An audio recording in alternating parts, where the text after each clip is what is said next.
No 4. līdz 6. decembrim Daugavpils novada kultūras pārvalde organizēja semināru ciklu Latvijas, Lietuvas un Baltkrievijas pīrobežas reģiona kultūras jomas darbiniekiem pārobežas sadarbības projekta Prieks kustībā ietveros.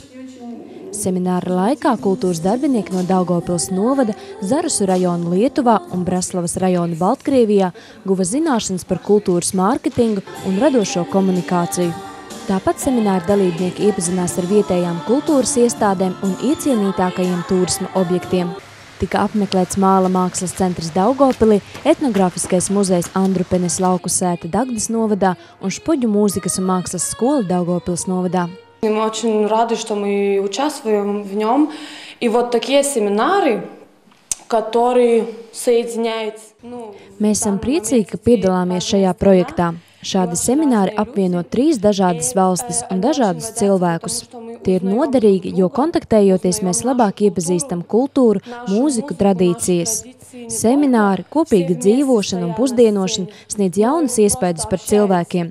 Tad kļūst arī vieglāk strādāt un labāk izdodas veidot kopīgus radošus projektus. Daugavpils novads ir lieliska semināru vieta, ļoti skaista daba. Domāju, ka tā nebūs mūsu pēdējā tikšanās.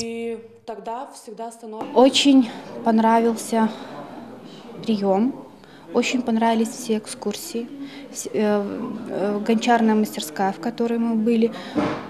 Mums ļoti patika uzņemšana, visas ekskursijas, Māla mākslas centra apmeklējums. Es un mani kolēģi ir patīkami pārsteigti par Špoģu mūzikas un mākslas skolu. Arī pie mums Braslavas rajonā ir bērnu radošais centrs un mūzikas skolas. Bet jāatzīst, šeit viss notiek kaut kā dzīvīgāk, mūsdienīgāk. Piedalīšanās šajā projektā mums sniedz nenovērtējumu labumu. Par to jāsaka atsevišķi paldies Eiropas Savienībai, kura palīdz mums realizēt šādu sociāli nozīmīgu projektu visās 3 valstīs.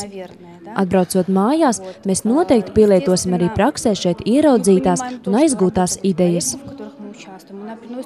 Projekts turpināsies vēl pusgadu, kura laikā tiks organizētas 2 mākslinieces radošās nometnes Latvijā un Lietuvā, kura laikā dalībnieki pilnveidos tradicionālo deju, teātra un muzikālās prasmes. Katras nometnes laikā tiks sagatavots koncerts vai uzvedums, kas tiks prezentēts visās projekta dalībvalstīs. Gala rezultātu būs iespējams vērot 23. jūnijā Zarasos, kur notiks visu projekta laikā apgūto iemaņu māksliniecisko programmu demonstrējumi.